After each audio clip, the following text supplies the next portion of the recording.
Hello friends, welcome to Tamil commerce. So இந்த video Tamil பார்த்து எல்லாத்துக்கும் தெரிஞ்சிருக்கும். சீசனபிள் ப்ராடக்ட்ஸ்னா ட்ரெண்டிங் ப்ராடக்ட்ஸ் செல் பண்ணலாமா அப்படின்றது தான் இந்த வீடியோட நோக்கம். ஸோ ஒரு சில இடத்துல நான் சொன்ன விஷயத்துக்கு நானே கூட ஃபியூச்சரில் அடுத்தடுத்த கட்டத்தில் வரும்போது இல்லை அந்த மாதிரி பண்ண வேணாம்னு சொல்லியிருப்பேன்.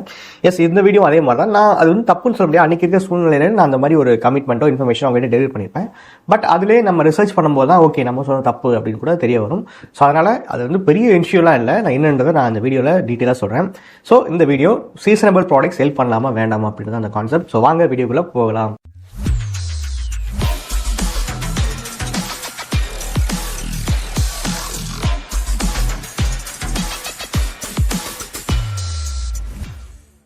So friends, first of all பார்த்தீங்கன்னா லாஸ்ட் இயர் வந்து காஞ்சிபுரம் விசிட் பண்ணி ஒரு வீடியோ மாதிரி ஒன்று போஸ்ட் பண்ணியிருப்போம். கிட்டத்தட்ட எப்படின்னா அந்த டைமில் வந்து அப்போ தான் அந்த பூஜா ஹாலிடேஸ் சரஸ்வதி பூஜாலாம் வந்து கொஞ்சமாக செலிப்ரேட் பண்ணுற டைம்.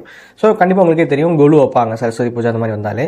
ஸோ அப்போ கொலு வைக்கும்போது கண்டிப்பாக நிறையா டாய்ஸ் தேவைப்படும். ஸோ அது வந்து பார்த்தீங்கன்னா தமிழ்நாடுகள் அதிகமாக வந்து காஞ்சிபுரமில் மேனுஃபேக்சரிங் பண்ணுறாங்கன்றது நிறைய பேர் தெரியும். பட் தெரியாதவங்களுக்கு இன்ஃபர்மேஷனாக டெலிவரி பண்ணோம்னா அங்கே போயிட்டு டேரெக்டாக விசிட் பண்ணி நிறையா இன்ஃபர்மேஷனாக அவங்ககிட்ட சொல்லியிருந்தோம். ஸோ அந்த வீடியோலேயே கூட பார்த்தீங்கன்னா இது வந்து சீசனபிள் ப்ராடக்ட்ஸ் தான், கொஞ்சம் நாள் தான் சேல் இருக்கும்னு சொல்லியிருப்பேன். ஸோ அதனாலவே நிறைய பேர் வந்து அந்த டால்ஸை கூட கன்சிடர் பண்ணல. அந்த ப்ராடக்ட்ஸ்லாம் வேண்டாம், நமக்கு எவர்கிரீனாக இருக்கணும், எப்போவுமே சேல் வந்துட்டு இருக்கணும் அப்படின்னு சொல்லுவாங்க. ஸோ நான் என்ன சொல்கிறேன்னா, நீங்கள் 2 க்ரைட்டீரியா இருந்தீங்கன்னா கண்டிப்பாக சீசனபிள் ப்ராடக்ட்ஸ் கண்டிப்பாக நீங்கள் ட்ரை பண்ணலாம். அந்த 2 க்ரைட்டீரியா என்னன்னா, நான் வந்து ஒரு பிக்னஸ் ஓகேயா, பட் ஆனால் எனக்கு இன்னைக்கு வரைக்கும் பெருசாக ப்ராடக்ட்ஸ் எதுவும் கிளிக் ஆகலை, எதுவும் கரெக்டாக செலக்ட் பண்ண முடியல, அட் சேம் டைம் பயமாக இருக்குது அப்படின்ற ஒரு பட்சத்தில், விச் மீன்ஸ் எனக்கு வந்து எந்த விதமான ஒரு இதுவுமே இல்லை அப்படின்றப்போ நீங்கள் கண்டிப்பாக சீசனபிள் ப்ராடக்ட்ஸ் நீங்கள் ட்ரை பண்ணலாம். ஒவ்வொரு மாதமே ஏதாவது ஒரு சீசனபிள் ப்ராடக்ட்ஸை வந்து வந்துகிட்டே தான் இருக்கும். அதை நீங்கள் கண்டிப்பாக ட்ரை பண்ணலாம். ரெண்டாவது வந்து யாருன்னா, நான் ஆல்ரெடி ஒரு செல்லர் தான், ரொம்ப பெரிய ஒரு ஓல்டு செல்லர் தான். எனக்கு ஆல்ரெடி நல்லா சேல் போயிட்டுருக்குனா கூட நீங்களும் ட்ரை பண்ணலாம். ஏன் சார் நான் தான் நல்லா சேல் போயிட்டுருக்கு, புதுசாக ஒரு விஷயத்தை ஏன் கண்டிப்பாக ட்ரை பண்ணணும்னு கேட்டிங்கன்னா, 2 பேருக்குமே ஒவ்வொரு ப்ரோஸ் இருக்குது. ஃபர்ஸ்ட் விஷயம், நான் ஒரு பிகினர், எனக்கு எந்த ப்ராடக்ட் செல் பண்ணணும்னு தெரியல, எந்த ஒரு ப்ராடக்ட் செலக்ட் பண்ணாலும் எனக்கு கிளிக் ஆக மாட்டேறது தெரியுன்ற ஒரு பிளைண்டாக இருக்கிறவங்க அட்லீஸ்ட் இந்த மாதிரி ப்ராடக்ட்ஸ் நீங்கள் செலக்ட் பண்ணி சேல் பண்ணும்போது உங்களுக்கு ஒரு கான்ஃபிடன்ஸ் வரும். ஏன்னா அந்தந்த சீசனில் கிடைக்கிற ப்ராடக்ட்ஸை நீங்கள் எடுத்து சேல் பண்ணி ஒரு ரொட்டேஷன் பண்ணும்போது ஓகே நமக்கு இப்படி தான் ஒரு செல்லிங் பிளாட்ஃபார்ம் ஒர்க் ஆகுது, ஸோ இந்த சைக்காலஜி இப்படி தான் வந்து ஒர்க் ஆகுது அப்படின்றதெல்லாம் நீங்கள் கற்றுப்பீங்க. ஃபார் எக்ஸாம்பிள், ஒரு ஃபியூ மந்த்ஸ் பிஃபோர் பார்த்தீங்கன்னா சாரீ சேலர்ஸ் எல்லாத்தையுமே வந்து நல்ல ஒரு ஜாக்பாட் மாதிரி பயங்கரமாக சேல் போச்சு.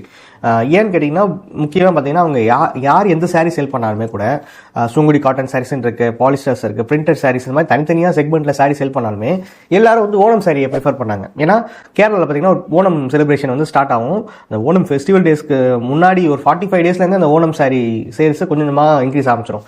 இது என்ன ஒரு விஷயம்னா, ஒரு சிலர் என்ன சொன்னாங்க, சாரி சேல் பண்ணுறாங்க சார், இந்த வாட்டி பார்த்தீங்கன்னா எப்போவுமே ஓணம் சாரினாலே மேக்ஸிமம் கேரளாவில் தான் சேல் ஆகும்.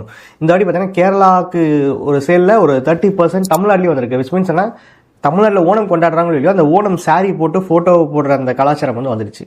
ஸோ அப்போ அந்த ஒரு 45 டேஸ் கிட்ட, அது 2 months கிட்ட நல்ல ஒரு சேல் எடுத்தாங்க ஓணம் சாரீஸ் வச்சு.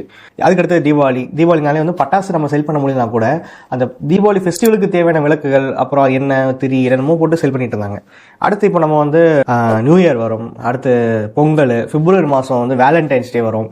கிட்டத்தட்ட ஆல்மோஸ்ட் ஒரு பிப்ரவரி மாதம் வரைக்கும் பார்த்தீங்கன்னா சீசனபிள் தான். அதுக்கடுத்து மேபி மார்ச் ஏப்ரல்லாம் கூட சம்மர் சீசனுக்கு ஏற்ற மாதிரி வேறு ஏதாவது ப்ராடக்ட் செலக்ட் பண்ணுவாங்க. ஸோ இது வந்து போயிட்டே தான் இருக்கும். இப்போ நிறைய பேர் பயப்படுற ஒரு விஷயம் என்னன்னா, அங்கே அவசரப்பட்டு நிறைய ப்ராடக்ட்ஸை டம்ப் பண்ணிட்டு ஒருவேளை சேல் பண்ணோம்னா, இப்போ 100 யூனிட்ஸ் ஒரு ப்ராடக்ட் வாங்கி வைக்கிறோம் சீசனபிள் டிமாண்ட்ஸ்க்கு ஏற்ற மாதிரி, அதில் ஒரு 50 யூனிட் தான் சேல் ஆயிடுச்சுன்னா, பட் என்னென்னா சொல்கிறது, நம்ம வாங்கி வைக்கிற பொருட்கள் மேக்ஸிமம் அழுகி போகிற பொருட்கள் கிடையாது. கண்டிப்பாக இப்போது எங்கள் அப்பாலாம் ஷாப் வச்சுக்கும் போது தீபாவளி எப்போ பட்டாசு வைப்பாங்க, மீதி போட ஒரு 30% ஸ்டாக் எப்பவுமே திருப்பி டம்ப் ஆகும். அதை தூக்கி பரன் மேலே வச்சுருவார். ஓகே, ஷாப்லேயே ஒரு சின்ன ஒரு ஸ்லாப் மாதிரி போட்டு தண்ணி போகாத மாதிரி ப்ராப்பராக பேக் பண்ணி வச்சுருவார். அதுக்கடுத்து வந்து இதில் வரும் நம்ம கார்த்திகை தீபம், திருப்பி அதையும் அந்த எடுத்து க்ளீன் பண்ணி வச்சிருவாரு. கார்த்திகை தீபம் முடிஞ்சோம் ஒரு 20% ஸ்டாக் அப்பவும் இருக்கும், அதை தூக்கி மேலே வச்சுருவாரு. அதுக்கடுத்து வருஷம் வந்தோடனையும் திருப்பி ரீஸ்டாக் பண்ண மாதிரி இந்த மாதிரி தான் ரொட்டேஷனில் போயிட்டு இருக்கும். அந்த 20% ஸ்டாக் வந்து லாஸ்ன்ற ஒரு கேட்டகரியில் சேர்க்க முடியாது, அது வந்து டம்ப் ஆயிடுச்சு. எனக்கு இருந்தாலும் சேல் ஆகக்கூடிய ஒரு ப்ராடக்ட் தான், அது வந்து ட்ரெண்ட் அவுட் ஆக போகிறது கிடையாது. ஏன்னா ட்ரெண்டிங் ப்ராடக்ட் வேறு, சீசனபிள் ப்ராடக்ட் வேறு, அதை மாதிரி புரிஞ்சுக்கிட்டோம். நிறைய பேர் அதை தப்பாக புரிஞ்சுக்கிறாங்க. இப்போ ஃபிட்ஜெட் ஸ்பின்னர் பார்த்தீங்கன்னா அது வந்து ஒரு ட்ரெண்டிங் ப்ராடக்ட், ஓகேவா, அது முடிஞ்சிருச்சு. பட் இந்த நான் சொன்ன இந்த இதெல்லாம் க்ரைட்டீரியா பார்த்தீங்கன்னா சீசனபிள், கண்டிப்பாக அந்த சீசன் வரும்போது சேல் ஆகிட்டே தான் இருக்க போகுது. அதனால் அது லாஸ்ன்றத விட அது டம்ப் ஆகிடுச்சு ஒரு மக்கள் தான். அப்போ அது லாஸ் இல்லைன்னா எப்படி சொல்கிறீங்கன்னு கேட்டிங்கன்னா, இப்போ ஃபர்ஸ்ட் 50% ஸ்டாக் நீங்கள் செல் பண்ணும்போது போட்ட காசு எடுத்த மாதிரி தான், அதுக்கடுத்து அது எல்லாமே லாபம் தான். அந்த மாதிரி கணக்கு எடுத்துட்டு ஒரு 2 years இப்படி ட்ராவல் பண்ணிங்கன்னா ஓகே இந்த சீசனுக்கு இவ்வளோ டிமாண்ட் இருக்குன்றதை நீங்கள் ப்ரெடிக்ட் பண்ணிடுவீங்க. பட் என்னன்னா, இப்போ இந்த ஓல்டு செல்லர்ஸ் இருக்காங்களே, ஆல்ரெடி நான் பெரிய செல்லரு நல்லா சேல் போயிட்டு இருக்கு, நாங்களும் ஏன் சார் ட்ரை பண்ணான்னு கேட்டுக்கும்போது உங்களுக்கு அக்கௌண்ட் லெவல் விசிபிலிட்டி அதிகமாக இருக்கும். இப்போ கொரோனா டைமில் என்னோட ஃப்ரெண்ட்ஸ் நிறைய பேர் செல் பண்ணிட்டு இருந்த பட்சத்தில் நல்லா அக்கௌண்ட்டில் ரீச் கிடச்சிது. அப்போ கோவிட் சமயத்தில் அவங்களோட பிஸ்னஸில் கொஞ்சம் சேல் டவுன் ஆச்சு. அவங்க செல் பண்ணுற ப்ராடக்ட்ஸ் டாய்ஸு அப்புறம் ஹோம் அண்ட் டெக்கர்ஸ்லாம் செல் பண்ணும்போது அதோட சேல் டவுன் ஆகும்போது சிம்பிளாக என்ன பண்ணாங்க, மாஸ்க் எடுத்து லிஸ்ட் பண்ணாங்க. ஓகேவா, மாஸ்க் எடுத்து லிஸ்ட் பண்ணோனையும் உடனே சேல் ஆரம்பிச்சு. நம்ம யோசிச்சு என்னடா அவங்க ஒரு ரேட்டிங்ஸ் வாங்கல, ரிவ்யூஸ் வாங்கல, உடனே வந்து சேல் ஆரம்பிச்சு. அதுக்கு பேர் அக்கௌண்ட் லெவல் விசிபிலிட்டி. அதாவது இப்போ ஒரு யூடியூப் சேனல் வச்சுக்கோங்களேன், ஒரு பெரிய யூடியூப் சேனல், ஒரு மதன் கௌரியோ இல்லை ஒரு இர்ஃபான் வியூஸோ அது மாதிரி ஒரு சேனல் வச்சுக்கோங்களேன். அவங்க என்ன வீடியோ போட்டாலும் கேரண்டீடாக ஒரு 2 to 3 lakhs வியூஸ் போயிடுது. ஏன்னா அந்த யூடியூபோட அல்காரிதமே இந்த சேனல் வந்து ஒரு பெரிய சேனல், இந்த சேனலில் என்ன வீடியோ போட்டாலும் பார்க்கறதுக்கு ஆடியன்ஸ் இருப்பாங்கன்னு சொல்லிட்டு அல்காரிதமே வந்து சஜஸ்டட் வீடியோவில் புஷ் பண்ணிகிட்டே இருக்கும். லைக்வைஸ் அமேசானும் பார்த்தீங்களா அதே மாதிரி அல்காரிதம் தான். யூடியூப் எப்படி வந்து ஒர்க் ஆகுதோ அதே மாதிரி அமேசான்லையும் இவங்க பெரிய செல்லர்ஸ், இவங்க ஏதாவது ப்ராடக்ட் புதுசாக லான்ச் பண்ணால் அதுக்கு விசிபிலிட்டி கொடுக்கணுன்ற ஒரு கட்டாயத்தில் அவங்க இருக்காங்க. ஸோ அதனால் நீங்கள் என்ன ப்ராடக்ட் வேணாலும் கண்டிப்பாக நீங்கள் ட்ரை பண்ணி பார்க்கலாம், தப்பே கிடையாது. ஸோ நீங்கள்